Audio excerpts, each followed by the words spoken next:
do think that if the stock market is to drop 10, 15, 20% from where it is, it's hard to believe that Bitcoin, if Bitcoin fell, so let's do this and think about this, right? So Bitcoin was at 69 and the stock market was at all-time highs. Bitcoin dropped to 15.7, then bounced 100%. The NASDAQ has rallied massively, right? And so if we fall, let's just say we fall back to these October lows on the NASDAQ, to me, why wouldn't Bitcoin be below 15.7 when it only has to drop about $13,000, $14,000 versus dropping from 69 to 15 the last time we dipped down to these lows? Does that? Chief Market Strategist Gareth Soloway believes that there is a strong chance of the stock market declining, and this could have implications for Bitcoin's value. If the stock market drops, Bitcoin may face challenges in maintaining its price above certain key levels due to the dynamic between altcoin investments and Bitcoin's value. The price of Bitcoin fell sharply and suddenly to start the week as investors awaited a major Federal Reserve policy decision and digested concerns around Binance. Bitcoin was last lower by more than 3% at $29,121.60, according to Coinmetrics. Earlier, it sank as low as $28,995.02, its lowest level in more than a month. Soloway strongly believes that the stock market is likely to undergo a significant drop, possibly around 10%, 15%, or even 20% from its current levels. This potential decline is often referred to as a market correction, where stock prices adjust after a period of sustained growth.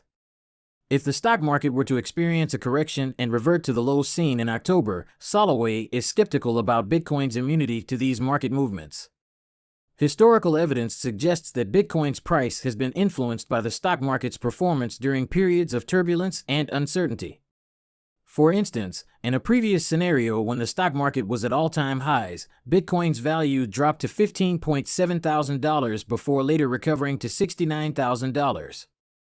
This suggests that the cryptocurrency was impacted by the stock market's movements during that time. Now, given the possibility of another stock market decline, Soloway speculates that Bitcoin might face challenges in maintaining its value above $15,700. The reasoning is that Bitcoin would only need to experience a drop of around $13,000 to $14,000 from its current price to reach $15,700, which is not as significant as the previous drop it endured.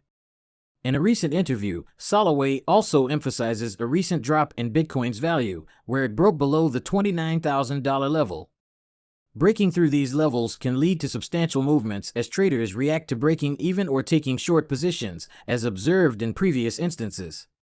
Let's watch snippets from Gareth Soloway.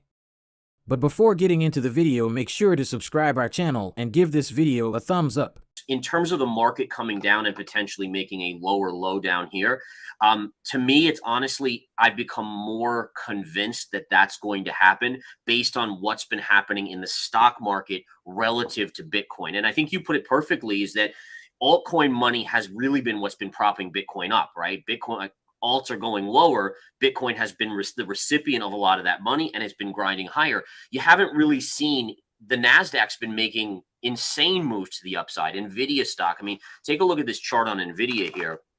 This incredible move, right? We made huge new all-time highs on Nvidia. Now, granted, it was the AI story, but it was drawing liquidity away, but there was no recipient. You didn't see Bitcoin breaking out when Nvidia had this move to the upside. So that's a concern, and the concern becomes that if the stock market, let's just say we pull back to this gap fill on a technical basis, this is probably where we're headed back to on Nvidia. So if we drop, that would be about 30% on Nvidia. Where is Bitcoin at that point? Where is the altcoin market? And I would be scared to think about where the altcoin market is at that point, right? So we've seen Bitcoin fall, beautiful little drop. We're actually breaking the 29,000 level as we speak. Take a look at this, guys. Now, one thing I've talked about, and I'll throw it to you in a second, Ben, is that we've talked about how this channel was insanely hard to break out of. And again, a lot of people don't understand why it's such big resistance. And I want to just show you here, folks, if you go back to the beginning of the bull market, right? So we were already trading up here, and we had this big move to about the 42,000 level, and we retraced right there, and it stalled, and then it rallied to 65,000. Then we came down 3 full times, 1, 2, 3, and we rallied to 69,000. And then we kind of came down, eventually consolidating right here and breaking down. And that's why this level is such a major technical resistance, because that was the buyer level back then. That was where everyone bought. So once we broke, it's now where everyone that bought in here is actually selling, right? They're like, oh my goodness, I got back to break even. I'm going to unload. In addition, it also has the aspect of being a technical level that I see. And so I've shorted multiple times into this level, as I'm sure many, many hundreds, if not thousands of other technical traders have. So here we are breaking down, trading right around 29,000.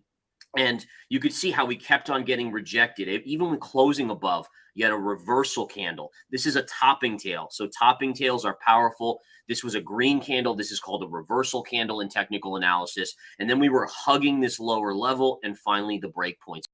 During the interview, Soloway highlighted two possible scenarios for the S&P, Standard & Poor's, index. One scenario involves stalling and rolling over, similar to historical periods like 1929 to 1930, the dot-com bubble, and 2008 to 2009. The other scenario is comparable to what happened with Bitcoin, where there was a dip followed by a slightly higher high before a downturn. Soloway believes that regardless of the scenario, the market is likely to go below the October lows. Regarding the Federal Reserve's actions, on Tuesday, the Central Bank's Federal Open Market Committee, FOMC, which sets monetary policy, will begin deliberations. This will likely continue with a 25 basis point rate hike on the following day, along with concerns about the persistent threat of inflation. The CME Rate Watch tool is currently forecasting a 98% probability of another quarter-point increase, which would raise the federal funds rate to a range of 525 to 550 basis points, its highest level in roughly 17 years. The FOMC had previously suspended its 15-month cycle of monetary tightening, briefly raising hopes among investors that it had adopted a more dovish approach for the foreseeable future.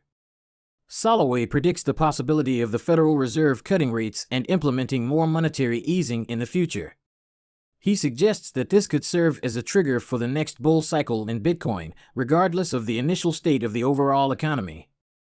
Let's get back to the interview. What I do know is that we have levels that, again, you can see again how we're back to this trend line. If you take this low from 2020 and you put it right through, that's what we're hammering on right into this area. So we are into a lot of resistance. Now, there's two scenarios for the S&P. One is we stall here and we roll over, which would mirror the 1929 to 1930 period. It would mirror the dot-com period, as well as 2008, 2009.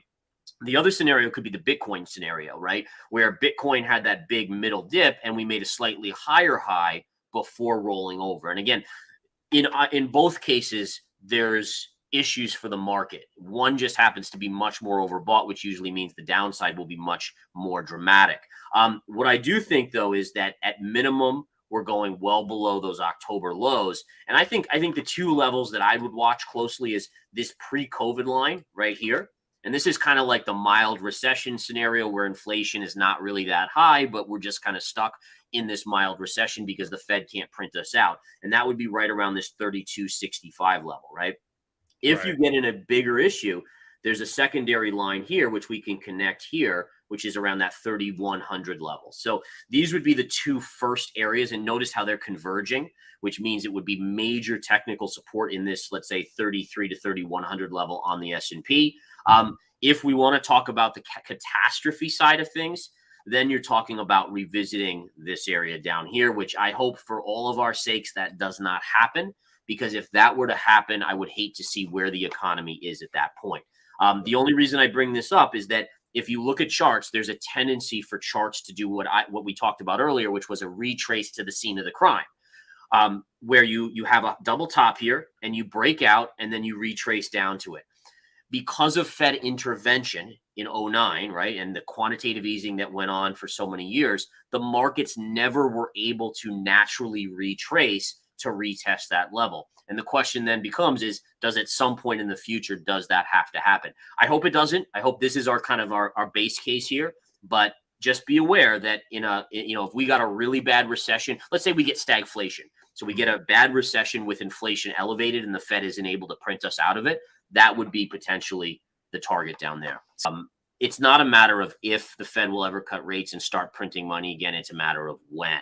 And so that's where, and I agree, once that happens, then and listen, things may be so bad in the economy, maybe stocks don't react amazingly well in that situation early on. But I do think Bitcoin starts that big move. The next bull cycle for me probably starts when they do that.